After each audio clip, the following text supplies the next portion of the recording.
Hello my dear. जैसा कि हम आपके पास सबस्टेंस पढ़ रहे थे पिछले वीडियो में, जो सबस्टेंस का पहला वीडियो ऑलरेडी मैं अपलोड कर चुका हूं। नहीं देखा हो तो आप देख सकते हैं माय ब्रेन चैनल पे। उसका दूसरा पार्ट आज लेके आए हैं, जिसमें पढ़ेंगे एटम एंड मॉलिक्यूल। ठीक है, तो एटम एंड मॉलिक्यूल।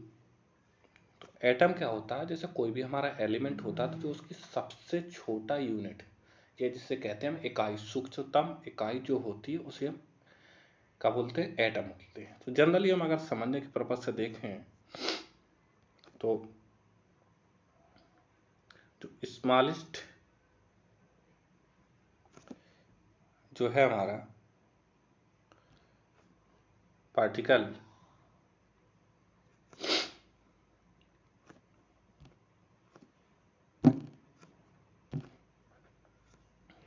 ठीक है, तो एटम क्या हो गया हमारा आपके पास? जो भी हमारा आपके पास एलिमेंट का जो स्मॉलेस्ट पार्टिकल होता है उसे हम एटम कहते हैं। मॉलिक्यूल का होता है जो कंपाउंड का जो कंपाउंड का आपके पास वो होगा स्मॉलेस्ट पार्टिकल,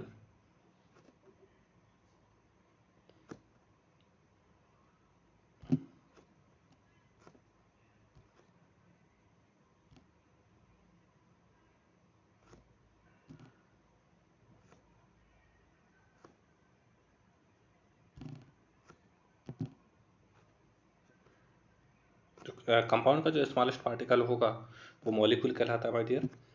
ठीक है, तो जैसे आपके पास जो हमारे आपके पास सोडियम है, तो अगर हम सोडियम को माइक्रोस्कोप की सहायता से देखेंगे तो जो ये छोटे छोटे आपके पास हमें पार्टिकल जो दिख रहे हैं आपके पास, ये वाले, तो इसमें क्या होगा आपके पास? ये क्या होता है? यही आपके पास उस जो आपके पास हमारा एलिमेंट है सोडियम, उसके कहाँ है? एटम है। इसी प्रकार अगर कोई कंपाउंड है, कंपाउंड क्या होता है? हमने पिछली क्लास में पढ़ा था। कंपाउंड क्या होता है? जो दो या दो से अधिक एलिमेंट्स जो बनता है उसे क्या कहते हैं? हम कंपाउंड। जैसे आपके पास वाटर देखते हैं, वाटर में क्या है? H2O में देखो हाइड्रोजन के कितने हैं? 2 मॉलिक्यूल हैं। ऑक्सीजन कितना है? 1 मॉलिक्यूल है। तो आपके पास 2 और 3, तो टोटल मॉलिक्यूल कितने हो गए? 3 मॉलिक्यूल। तो हाइड्रोजन कितने मॉलिक्यूल से बनता है? 3 मॉलिक्यूल। तो इसलिए ये क्या हो जाएगा? हमारे कंपाउंड हो जाएगा। ठीक है, तो इसमें आपके पास इस चैप्टर में जो हमारा है एटम एंड मॉलिक्यूल, तो इस चैप्टर में पढ़ने से पहले हमें कहा 2 प्रकार के लॉ पढ़ने हैं। ठीक है, लॉ क्या होते हैं? जैसे law of conservation of mass. Law of conservation of मास आपके पास कुछ नहीं माय डियर। जैसे इसमें कहा गया है कि जो मास कैन नाइदर बी क्रिएटेड और नॉट डिस्ट्रॉयड। मीन्स मास को ना तो बनाया जा सकता है ना नष्ट किया जा सकता है इन अ केमिकल रिएक्शन। जब केमिकल रिएक्शन चल रही होगी तो मास को ना तो नष्ट किया जा सकता ना बन। जैसे इसमें आपके पास हम देख रहे हैं 2 बीकर है। इसमें हमने कर लिया है कि 5 ml हाइड्रोजन, 10 ml क्लोरीन लिया है। तो मीन्स कहने का मतलब अगर हमें HCl बन रहा है माय डियर, तो जो स्मॉलेस्ट क्वांटिटी 5 है, तो मीन्स 5 HCl बन जाएगा। जो इधर से जो 5 Cl है वो वापस बीकर में बच जाएगा। तो ये हमारे आपके पास क्या होगा? मास और कंजर्वेशन। मीन्स कहने का मतलब इधर हमारा मास क्या है? फिक्स है, क्योंकि टोटल आपके पास हमारा कितना बन रहा था? आपके पास 5 जे था, ठीक है, और 10 जे था। तो आपके पास टोटल मिला के कंबाइंड हो गया जब 5, तो आपके पास HCl का मॉलिक्यूल बन गया, और 5 जो आपके पास क्लोरीन के एटम वापस बच गए। तो मीन्स कहने का मतलब ये है आपके पास मास ना तो नष्ट किया जा सकता है ना जनरेट किया जा सकता है। ठीक है, या हम कह सकते हैं कि the sum of the masses of reactant. Reactant का होते हैं जो भाग लेते हैं अभिक्रिया में, जो भाग लेते हैं, जो इस साइड होते हैं वो आपके पास रिएक्टेंट कहलाते हैं, जो एक साइड होते हैं वो प्रोडक्ट कहलाते हैं। तो इसमें कह रहा मास ऑफ आपके पास रिएक्टेंट है, रिएक्टेंट और प्रोडक्ट जो बन रहा है वो क्या होता है? अनचेंज होता है। मीन्स अगर आपके पास 3 ml जे लिया है, 1 ml जे लिया है, तो टोटल जो प्रोडक्ट बनेगा वो आपके पास कितना बनना चाहिए? 4 ml बनना चाहिए। ठीक है, ए प्लस बी मिलके 4 ml है, तो हमें जो प्रोडक्ट है, जो रिएक्टेंट अगर 4 ml है, तो प्रोडक्ट भी हमें कितना मिलना चाहिए? 4 ml मिलना चाहिए। तो ये इसका कंजर्वेशन ऑफ मास है। एक है law of constant proportion. Law of constant proportion मतलब है कि आपके पास केमिकल जो सब्सटेंस है, तो उसमें जो एलिमेंट भाग ले रहे हैं वो एक निश्चित प्रोपोर्शन में भाग ले रहे हैं। जैसे H2 में है, तो H2 का अगर हम देखें तो H2 प्लस O मिलके H2 बना रहा है। तो मीन्स कह रहा है आपके पास जो हाइड्रोजन आपके पास है, हाइड्रोजन का मॉलिक्यूलर मास कितना होता है? 1 होता है। ऑक्सीजन का मॉलिक्यूलर मास 16 होता है, वो आगे हम देखेंगे।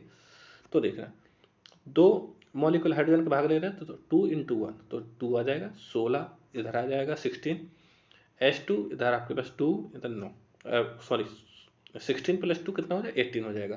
तो इधर आपके पास अगर हम इसका सिंप्लीफाई करेंगे तो आपके पास 2 से डिवाइड करेंगे तो 2 से डिवाइड 1 आ जाएगा। ठीक है, जो आपके पास इस आपके उस लाइन को गौर से देखो, ये वाली, तो इसमें देखो मीन्स जो वाटर का जो आपके पास प्रोपोर्शन है, मीन्स हाइड्रोजन अगर आपके पास 1 लेंगे तो हमें जो ऑक्सीजन कितना लेना पड़ेगा? 8 लेना पड़ेगा। तो मीन्स कहने का मतलब अगर हाइड्रोजन ऑक्सीजन का आपके प्रोपोर्शन देखा जाए तो 1:8 होगा। ठीक है, तो इसका मतलब ये हम कहीं का भी वाटर अगर उठा के देखें, कहीं का भी आपके पास वाटर, तो उसमें जो H2O के मॉलिक्यूल हैं वो सारे मॉलिक्यूल किस प्रोपोर्शन में होंगे, किस रेशियो में होंगे? 1:8। ठीक है, और ये तो हमें आपके पास हमें पता ही है कि अगर हम आपके पास इसको देखें कि 1 + 8 = 9, क्योंकि आपके पास हमने पढ़ा है कि law of conservation of mass. Mass अगर ये 1 mg है, ये 8 mg है, तो टोटल में प्रोडक्ट कितना मिलना चाहिए? 9 mg।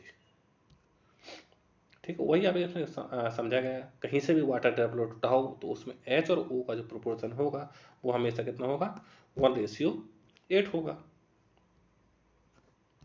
1:8 होगा, चाहे वो आइस वाटर हो, चाहे वो रिवर वाटर हो, चाहे वो सी वाटर हो। देखो डाल्टन थ्योरी है, तो आपके पास जो डाल्टन ने कुछ आपके पास नियम दिए थे एटम से रिलेटेड कि ऑल मैटर, जो मैटर होता है हमारे पास या सबस्टेंस होता है, is made of very टिनी particle. हमने पहले वीडियो में देखा था कि मेटल होता है वो आपके बहुत छोटे छोटे पार्टिकल से मिलकर बनता है, जिसे हम क्या कहते हैं? एटम कहते हैं। Atom are indivisible, means atom को और निचले स्तर पर नहीं तोड़ा जा सकता और विभाजित नहीं किया जा सकता है। तो इससे आपके पास इंडिविजुअल का मतलब है कि अब इससे नीचे कोई इससे छोटा पार्टिकल नहीं हो सकता। Which can not be created और डिस्ट्रॉयड, जिसको ना तो आपके बनाया जा सकता ना नष्ट किया जा सकता है। तीसरा है atom of a given element are identical in mass and chemical proportion. अभी हमने देखा कि उनका आपके पास आपके क्या रहना चाहिए? सेम आपके पास मास और सेम उनका क्या रहना चाहिए? प्रोपोर्शन, सॉरी सेम प्रॉपर्टी रहनी चाहिए। ठीक है, कि मीन्स कहने का मतलब है कि अगर सोडियम कोई धातु है, अगर आपके पास सोडियम धातु में अगर हम एटम देखें तो सारे एटम क्या होने चाहिए? सोडियम के होने चाहिए। ठीक है, सारे एटम किसके होने चाहिए? सोडियम के होने चाहिए। और मीन्स सारे एटम अगर सोडियम के, तो आपके पास सारे की प्रॉपर्टी भी क्या होगी? सेम होगी।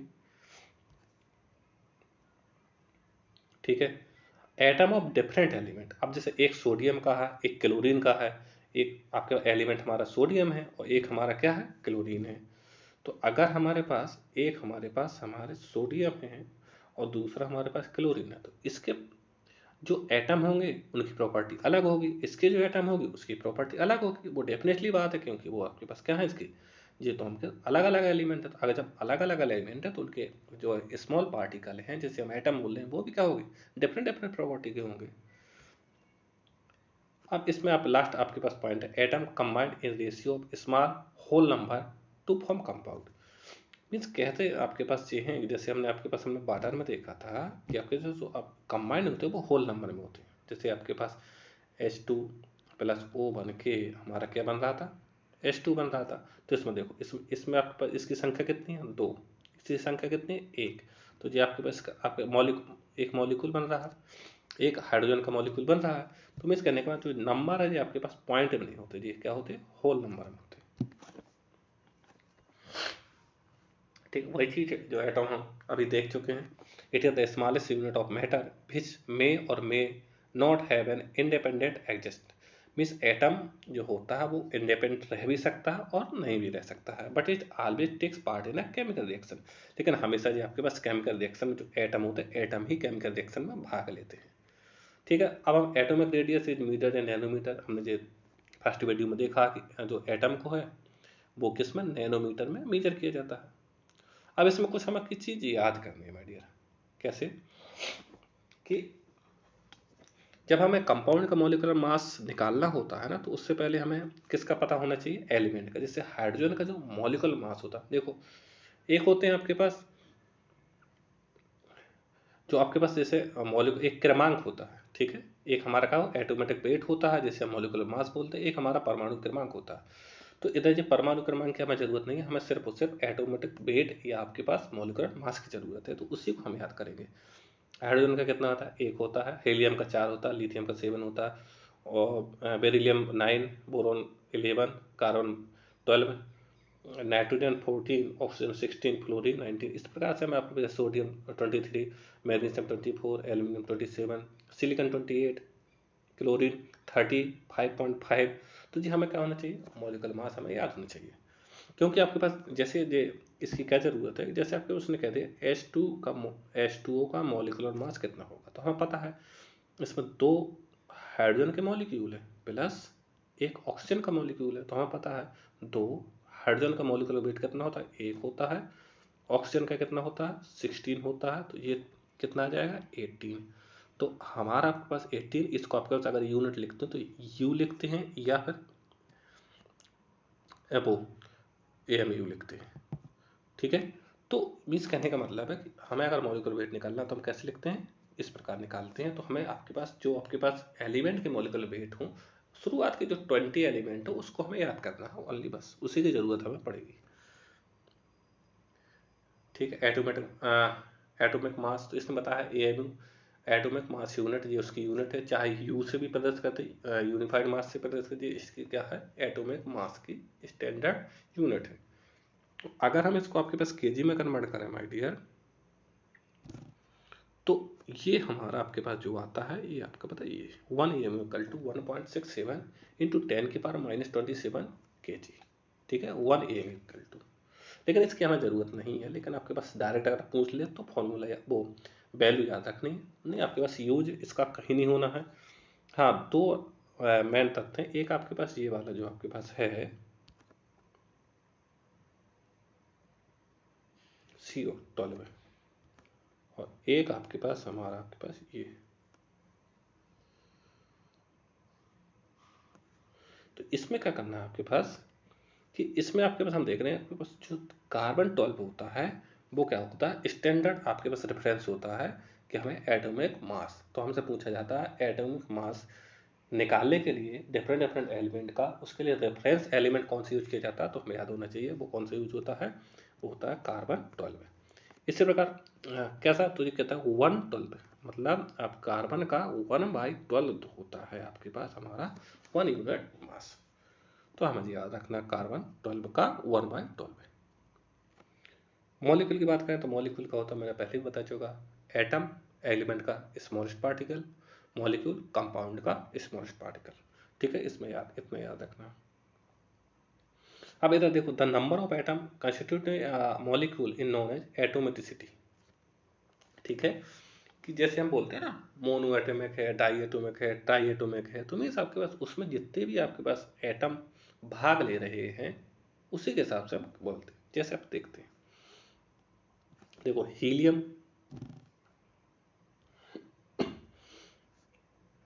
मोनो एटॉमिक, हीलियम 1 है, आर्गन भी 1 है, तो जो आपके पास इसकी जो वैलेंसी हम जैसे कहते हैं, वैलेंसी या एटोमिसिटी, सॉरी वैलेंसी नहीं, एटोमेटिसिटी कितनी हो गई, इसकी 1 हो जाएगी। अब देखो इसमें आपके पास हाइड्रोजन के 2 एटम भाग ले रहे हैं, इसमें ऑक्सीजन के 2 एटम भाग ले रहे हैं, इसमें नाइट्रोजन के 2 ऑक्सीजन भाग ले रहे हैं, क्लोरीन के 2 ऑक्सीजन, तो ये क्या हो जाएगा, डाई एटॉमिक, क्योंकि 2 एटम भाग ले रहे हैं। देखो ओजोन में कहा 3 एटम भाग है, तो ट्राई एटॉमिक, ठीक है। और फिर ये आपके पास हो जाता है पॉली एटोमेटिक, आपके फॉस्फोरस P4 है एटोमिसिटी, एसिड की सल्फर की आपके पास 8 होती है, ट्राई एटोमिक हम देख चुके हैं O3 ओजन की। तो इस प्रकार से हमें आपके पास इस प्रकार की एटोमेटिसिटी होती है। देखो ये मॉलिक्यूल ऑफ कंपाउंड, हमने आपके पास वाटर का क्या होता है, वाटर 1/8 रेशियो में होता है, ठीक है। अगर नंबर के हिसाब से देखा जाए तो वाटर के आपके पास वो सॉरी हाइड्रोजन के 2 पार्टिकल भाग ले रहे हैं, ऑक्सीजन का 1 पार्टिकल भाग ले रहा है, ठीक है। इधर अगर हम देखें तो देखो इधर आपके ये तो आपके पास मास है, ठीक है। तो मास कैसे निकालते हैं, हम पहले निकाल चुके। हाइड्रोजन आपके पास क्या होता है, हाइड्रोजन का 2, 2 पार्टिकल 2 हो जाएगा, रेशियो ऑक्सीजन का कितना 16। तो आपके पास 2 से एक बार ये कटेगा 1 रेशियो 2 से 16 कटेगा, तो 1 बाई रेशियो 1 बाई। इसी प्रकार हम NH3 का निकाल लेते हैं, इसी प्रकार वगैरह सूची आपके पास आप निकाल सकते हो। आयंस क्या है, compound composite of metal and non medical contain charge species. Ion क्या कहलाते हैं कि आपके पास जो मेटल है या नॉन मेटल है उस पर जो चार्ज होता है ना, उसी को हम क्या कहते हैं, आयन बोलते हैं। जिन मेटल्स के एटम पे चार्ज होता है उन्हें क्या बोलते हैं, हम आयंस बोलते हैं। अगर नेगेटिवली चार्ज है तो उसे एनायन बोलेंगे, पॉजिटिवली चार्ज है तो उसे कैटायन बोलेंगे, ठीक है। इसमें याद रखना है, ठीक है। एक देखो आपके पास इसमें जो क्या है, पॉजिटिव चार्ज है, लेकिन आपके पास जो क्या पॉलीएटॉमिक है। क्यों, क्योंकि 3 से ज़्यादा है इधर, 3 हाइड्रोजन के मॉलिक्यूल है, 1 ऑक्सीजन, तो टोटल मॉलिक्यूल कितने हो गए 4। जब 4 मॉलिक्यूल हो गए तो अगर उस पर आपके पास आयन है तो उसका कहेंगे पॉलीएटॉमिक आयन, ठीक है। बैलेंस क्या होती है, बैलेंस आपके पास वही चीज़ होती है कि आपके पास उस पर कितना चार्ज चल रहा है, आप देखते हैं कि चार्ज कितना है, ठीक है, उसी को हम बैलेंस ही बोल देते हैं। या तो उसमें जानने की जरूरत नहीं, बैलेंस ही आपके पास जो चार्ज होता है वही उसकी बैलेंस होती है। जैसे आगे देखते हैं, जैसे सोडियम, सोडियम का Na+, ठीक है। ये आपको याद करने में आइडिया, क्योंकि अगर आपको केमिकल फार्मूला, अगर केमिकल फार्मूला आपको लिखना है,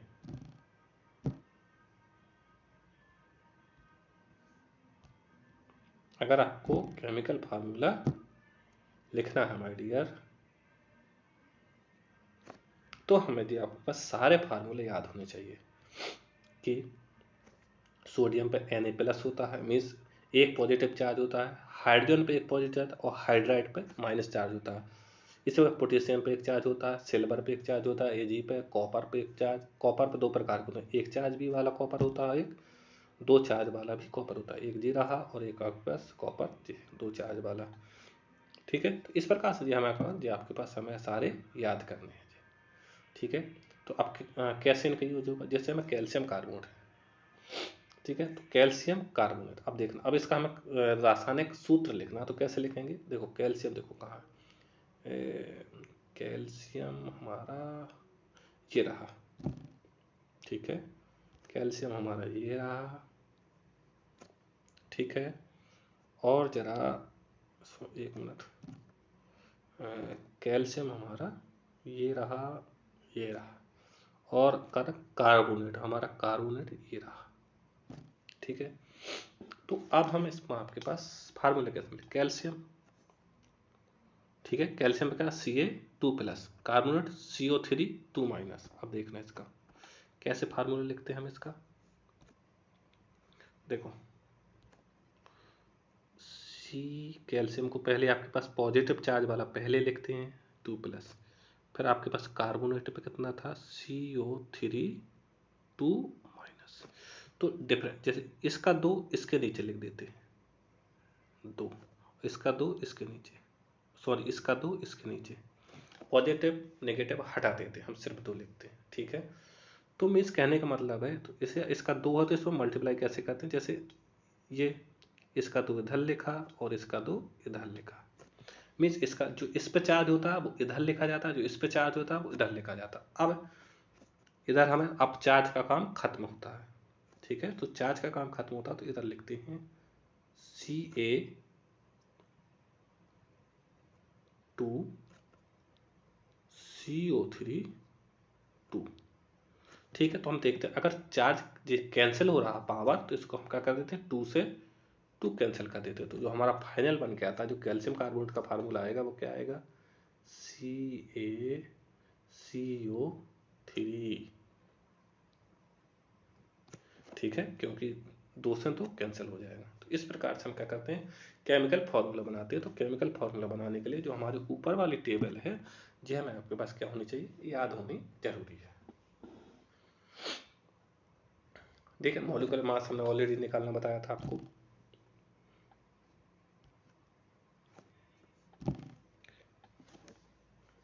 ठीक है। H2 2 हाइड्रोजन के पार्टिकल हैं, ठीक है, एक ऑक्सीजन का पार्टिकल, तो हाइड्रोजन का आपके पास एक होता है मॉलिक्यूलर मास, ऑक्सीजन का 16, तो जुड़ के कितना हो जाएगा 16 2 18। इस प्रकार HNO3, HNO3 एक H पार्टिकल का है, एक नाइट्रोजन का है, एक 3 ऑक्सीजन है, तो हाइड्रोजन का 1 होता है, नाइट्रोजन का 14 होता है, ऑक्सीजन का 16, तो 3 × 16 48 49 63। ठीक है, तो ये आपके पास HNO। तो इस प्रकार से हमें क्या करना था, जो कंपाउंड का है जो मॉलिक्यूलर मास, इस प्रकार हम निकालते हैं। अब हमें इसमें आपके पास एवोगाड्रो नंबर याद रखना है। एवोगाड्रो नंबर का मतलब क्या होता है कि अगर जो एवोगाड्रो नंबर है तो आपके पास 1 मोल कोई भी हमें दे दिया, हमसे बोला जाता है कि सोडियम के 1 मोल एटम है, तो उसमें मॉलिक्यूल की संख्या कितनी होगी। 1 मोल एटम दिया और संख्या पूछ रहा, तो हम आपके पास उसमें क्या कर देते, 1 मोल बराबर होते एवोगाड्रो की संख्या के बराबर मॉलिक्यूल होते हैं उसमें। मीन्स कहने का मतलब है कि अगर 1 मोल सोडियम है तो उसमें इतने एटम होंगे। अगर 1 मोल हाइड्रोजन वो H2O है तो इतने H2O के मॉलिक्यूल होंगे।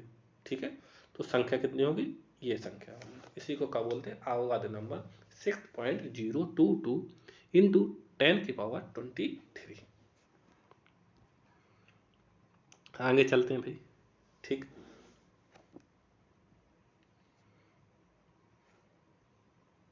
अब देखो इसका काम क्या है। जैसे हमें एक नियम आता है कि यदि कॉस्ट 30 पेन की कॉस्ट 150 रुपये 150 रुपीज़ है तो 5 कॉइन की कॉस्ट, तो हम क्या लिखते हैं 30 पेन की कॉस्ट कितनी 150, तो 5 पेन की कॉस्ट मान लिया x, तो हम क्या करते हैं दोनों साइड हम आपके पास रेशियो ले लेते हैं, 30/5 इस प्रकार लिख लेंगे और 150/x इस प्रकार लिख लेंगे। इसमें क्या क्रॉस मल्टीप्लाई करेंगे तो कहा जाएगा हमारा, ये कहा जाएगा x = 25। इसी प्रकार हमें इस चैप्टर के सवाल सॉल्व करने इसी प्रकार से, जैसे कि हम देख रहे हैं इधर आपके पास एक 1 मोल ऑफ सोडियम एटम 23 ग्राम। ठीक है, 1 मोल कितना है 23 ग्राम, तो हमने क्या लिखा 1 मोल = 23 ग्राम। कैलकुलेट द 0.2 मोल, 1 मोल में 23 ग्राम है तो 0.2, तो वही प्रकार 0.2 नीचे आ जाएगा, x मान लिया इसको, तो 1/0.2 23/x क्रॉस मल्टीप्लाई करेंगे तो ये आपके पास इतना आ जाएगा। सेम आपके पास हमारा क्या है नीचे वाला है। ठीक है, तो इसका लास्ट जो टॉपिक बचता है वो है अम्ल क्षार। ठीक है, तो हम जानते हैं अम्ल एसिड जो होते हैं अम्ल स्वाद में खट्टे होते हैं, नीले लिटमस को लाल में बदल देते हैं, जली विलयन में H+ आयन देते हैं। ठीक है, क्षारक स्वाद में कड़वे होते हैं, ये लाल लिटमस को नीले में बदल देते हैं। देखो इसमें याद कंफ्यूज होता है, तो 2 वर्ड याद रखो, अनिल और क्षालन। ठीक है, तो अनिल से हो गया, आ से अम्ल, नीले से नीले लिटमस को लाल कर देते हैं। ठीक है, छा से क्षार और लाल से लाल लिटमस पेपर को नीला कर देते हैं, ना से नीला कर देते हैं। ठीक है, तो याद रखें अनिल क्षालन। जो जलीय विलयन में OH- आयन देते हैं। ठीक है, सूचक, सूचक 3 प्रकार के तुम्हारे यहाँ। सूचक का मतलब होता है जिससे हम ये पता लगाते हैं कि ये अम्ल या क्षार है। ठीक, सूचक 3 प्रकार के होते हैं, प्राकृतिक सूचक, कृत्रिम सूचक और गंधीय सूचक।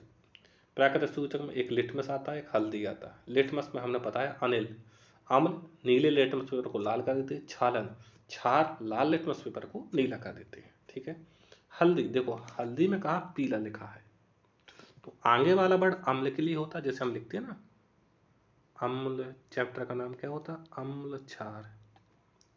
ठीक है, तो पहले क्या लिखा है अम्ल लिखा है, बाद में क्या लिखा है क्षार लिखा है, तो पीला में पहले कहा है पी, दूसरा कहा है ला, तो मीन्स पीला कलर अम्ल में रहेगा, हल्दी पीली है तो हल्दी में अम्ल डालने में क्या होगा कलर सेम रहता है, पीला ही रहता है।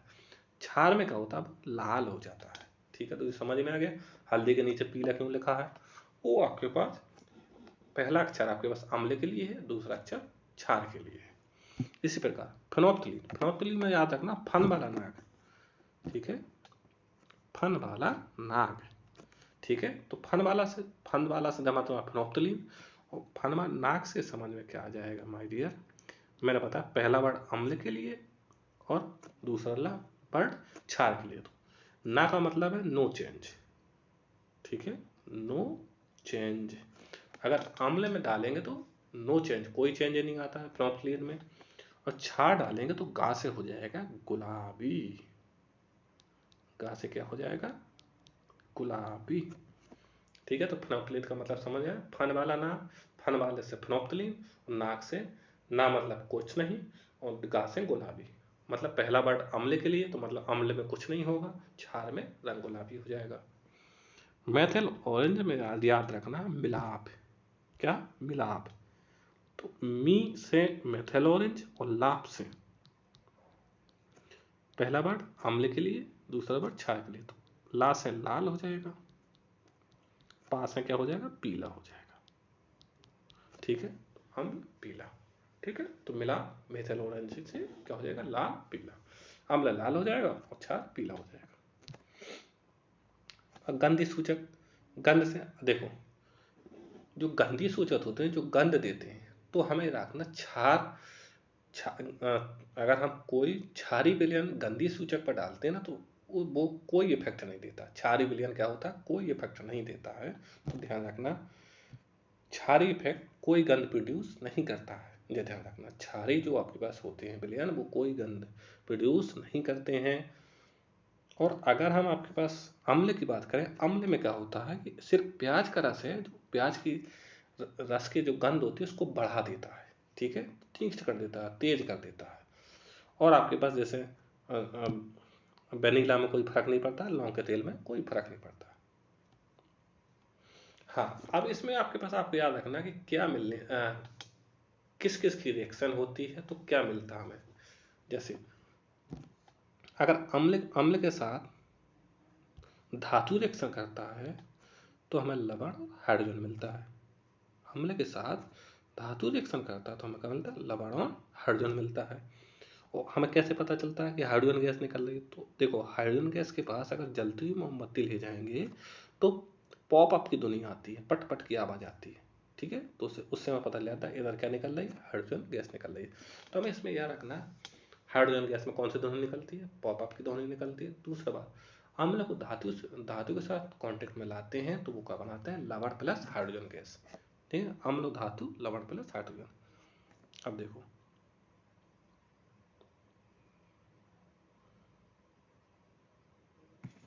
ठीक है, अम्ल धातु कार्बन के साथ आता है तो लवण कार्बन डाइऑक्साइड और जल बनाते हैं। ठीक है, अम्ल अगर धातु के कांटेक्ट में आता है तो लवण कार्बन डाइऑक्साइड जल बनाते हैं। और धातु बाई कार्बन, तो में ध्यान रखना, कार्बन पे कांटेक्ट में आएगा तो कार्बन डाइऑक्साइड, लवण तो बनेगा बनेगा, लेकिन कार्बन डाइऑक्साइड के साथ साथ जल भी बनेगा। ठीक है, और अगर धातु सिर्फ धातु रहता है तो धातु के साथ क्या बनता है, लवण प्लस हाइड्रोजन। क्षार होते हैं वो धातु कार्बन के साथ क्रिया नहीं करते हैं। ठीक है, ये एक बहुत अच्छी बात लिखी, CO2 को चूने के पानी से प्रभावित होने पर वो उसका पानी जो होता है वो दूधिया कलर का हो जाता है। ठीक है, याद रखना। अगर अम्ल क्षार परस्पर क्रिया करते हैं तो लवण प्लस जल मिलता है। ठीक है, अम्ल के साथ साथ धात्विक, अगर देखो धात्विक ऑक्साइड क्या करते हैं, क्षारीय होते हैं, और अधात्विक ऑक्साइड अम्लीय होते हैं। तो जब धात्विक ऑक्साइड क्षारीय होते हैं तो भैया बात तो रिएक्शन ऊपर वाली हो गई ना, अम्ल और क्षार। तो धात्विक ऑक्साइड मतलब क्षार, क्षार प्लस अम्ल क्या देंगे, लवण प्लस जल देंगे। सेम प्रकार है धारा पर। अधात्विक ऑक्साइड क्या होते हैं, अम्लीय प्रकृति के होते हैं, तो अगर क्षार प्लस अम्ल मतलब लवण प्लस जल देंगे। ठीक है, सिंपल है। ठीक है, तो अब जलीय विलयन में अम्ल क्षार, अम्ल क्या होता है, जल की उपस्थिति में H प्लस आयन देते हैं। तो एक बात याद रखना, कभी कभी क्या होता है H प्लस आयन स्टेबल नहीं होते हैं, तो वो क्या किसका रूप ले लेते हैं, H3O plus ion, hydronium ion का रूप ले लेते हैं। याद रखना आपको। देखो, और क्षारक जल की उपस्थिति में OH माइनस आयन देते हैं। और हमें आपके पास ये भी हम करते हैं कि हमेशा अम्ल और क्षारक को जल में धीरे धीरे मिलाना चाहिए, क्योंकि ये प्रक्रिया ऊष्माक्षेपी है, ऊष्मा आपके उत्सर्जन करते हैं। तो आपके पास जो कांच का पात्र लगातार नहीं हिलाते तो वो बहुत ज़्यादा गर्म हो सकता है, और गर्म होने के बाद वो कांच क्या होता है, टूट सकता है। ठीक है, अब आपके पास माय डियर अम्ल और क्षार की प्रबलता कैसे, तो अम्ल और क्षार के लिए पीएच पेपर होता है, उससे हमें क्या मिलता है, आपके पास अम्ल और क्षार की प्रबलता में ज्ञात करते हैं। तो अगर अम्ल ज़्यादा प्रबल होगा तो उसका मतलब है उसमें H प्लस आयनों की संख्या ज़्यादा है। अगर अम्ल कम प्रबल होगा तो H प्लस आयनों की संख्या कम है। अगर क्षार प्रबल है तो मतलब OH माइनस आयनों की उसमें संख्या ज़्यादा है इसलिए वो प्रबल है। तो इधर आ जाओ, देखो जो पीएच स्केल होती है उस पर आपके पास क्या होता है, 0 से 7 होता है। जैसे आपके पास 0 से 7 है और 7 से 14, तो ये आपके पास इस साइड क्या होता है, क्षार होते हैं, इस साइड अम्ल होते हैं। तो हमें इसमें कहा है 7 से चलना। अगर 7 से 0 तरफ जाएंगे तो अम्लीयता बढ़ेगी, और 7 से 14 की तरफ जाएंगे तो क्षारीयता बढ़ेगी। आपको याद रखना, अगर 7 से 0 के साइड आते हैं तो अम्लीयता बढ़ती है, और 7 से अगर 14 के साइड जाएंगे तो क्या होगा, क्षारीयता। ठीक है, मतलब बेसनेस बढ़ेगा, और आपके पास एसिडनेस, अगर आपके पास एसिडनेस 7 से 0 की तरफ आने पर बढ़ेगा। ठीक है, और 7 आपके पास एट pH 7 का मतलब होता है, अगर कहीं पर लिखा है pH = 7, इसका मतलब होता है यहाँ पर H+ और OH- के आयनों की संख्या क्या है, बराबर है। अब देखो दैनिक जीवन में कुछ महत्व दिए गए हैं। हमारे शरीर में जो आपके पास होता है, जो pH होता है वो 7 से 7.8 के बीच में काम करता है। वर्षा के जल का pH मान 5.6 से कम हो जाए तो मान लेना कि वो कहा अम्लीय वर्षा हो जाती है। जो ताजमहल का रंग जो पीला हो रहा है माय डियर, तो वो किसके कारण होता है, अम्लीय वर्षा के कारण होता है। और अच्छी उपज के लिए पौधों का एक विशिष्ट पीएच की आवश्यकता। विशिष्ट पीएच का मतलब देखो हर चीज का एक फिक्स पीएच होता है, उतना ही उसे क्या कहते हैं, विशिष्ट कहते हैं। उससे कम और ज्यादा होगा तो प्रॉब्लम होगी। मुंह का पीएच मान 5.5 से कम होता है। अगर हमारे मुंह का पीएच मान अगर 5.5 से कम होता है तो दांतों को क्षयप्रामण हो जाता है, मीन्स दांत हमारे झड़ने लगते हैं। और अगर आपको या हमको किसी को मधुमक्खी काट ले तो उसमें जो दर्द और जलन होता है वो माय डियर मेथनोइक अम्ल के कारण होती है। मीन्स मधुमक्खी के रंग में मेथनोइक अम्ल पाया जाता है। अब वो मत ठोंक दियो, वो चींटी वाला, चींटी में फॉर्मिक अम्ल पाया जाता है माय डियर। कुछ 4-5 फार्मूले तो आपको याद रखना है। ब्रंजक चूर्ण, ठीक है, CaOCl2, बेकिंग सोडा NaSCO3, धोने का soda Na2CO3 into 10H2O plus टॉपेस CaSO4 into copper sulphate into half H2O, gypsum copper sulphate into 2H2O। तो ये आपको याद रखने हैं। एक लास्ट स्लाइड माय डियर, धातु। तो हमने पढ़ा था कि धातु क्या होते हैं, चमकदार होते हैं। कमरे के ताप पर धातु कठोर होते हैं। धातु विद्युत ऊष्मा के चालक होते हैं, मीन्स स्वचालक होते हैं, तथा घनत्व और इनके गलनांक अधिक होते हैं। तो देखो पहली बात तो जो कमरे के ताप पर ठोस होते हैं ना, तो इसमें एक अपवाद है धातु में जो मरकरी है, पारा, वो द्रव अवस्था में रहता है। तो ध्यान रखना है कि जो मरकरी माय डियर है, जिसे हम आपके पास पारा बोल रहे हैं, वो कमरे के तापमान पर क्या रहता है, द्रव अवस्था में रहता है। हमने पढ़ा ना कि आपके पास ये क्या होते हैं, ठोस होते हैं, कठोर होते हैं। लेकिन माय डियर इसमें भी एक अपवाद है कि जो आपके पास लिथियम, सोडियम, पोटेशियम होते हैं, ये आपके पास मुलायम धातु है, इनका घनत्व भी कम होता है। ठीक है, और हमने एक का पढ़ा कि ये क्या होते हैं, विद्युत और ऊष्मा के चालक होते हैं। लेकिन माय डियर सीसा और आपके पास जो पारा है, ये कहा कुचालक होते हैं। ठीक है, तो ये 3 अपवाद याद रखना। अधातु में देखते हैं माय डियर। ठीक है, अधातु कठोर नहीं होती, लेकिन हीरा सबसे कठोर होता है, ये अपवाद है। ये कमरे के ताप पर या तो ठोस रहेंगे या गैसीय अवस्था में रहेंगे। लेकिन ब्रोमीन एक ऐसा है जो द्रव अवस्था में रहता है। ब्रोमीन अधातु होने के बावजूद भी क्या रहता है, द्रव अवस्था में रहता है। सतह चमकदार नहीं होती, लेकिन एक आयोडीन ऐसा जो चमकदार होती है। विद्युत ऊष्मा कुचालक होते हैं, लेकिन एक ग्रेफाइट ऐसा है वो क्या होते हैं, सुचालक होता है। तो ये अपवाद आपको देखो, इसमें क्या है, इसमें अपवाद आपको ज्यादा ध्यान रखना है। क्या होता है वो तो आपको याद, ये अपवाद ही पूछे जाते हैं माय डियर, पिछली बार भर भर के पूछे हुए हैं। ठीक है, जो मैथ जो पेपर हुआ था मैथ का, उसमें जो साइंस का पोर्शन आता है, सॉरी, तो उसमें आपके पास ये टॉपिक आपके पास अपवाद से ज़्यादा क्वेश्चन आते हैं। तो आपको अपवाद याद रखना है। तो ये हमारा जो आज था, जिससे हम पदार्थ बोलते हैं, सबस्टेंस बोलते हैं, मैटर बोलते हैं, ये आज हमारा पूर्णतः फिनिश होता है। ठीक है, इसके आगे जो आपके पास हमारा ब्रह्मांड टॉपिक है, ब्रह्मांड टॉपिक आएगा। ब्रह्मांड के बाद आएगा मेजरमेंट, मीन्स अर्थात मापन। तो उनको देखने के लिए बने रहेगा हमारे चैनल पर माई ब्रेन। देखने के लिए माय डियर दिस चैनल, धन्यवाद।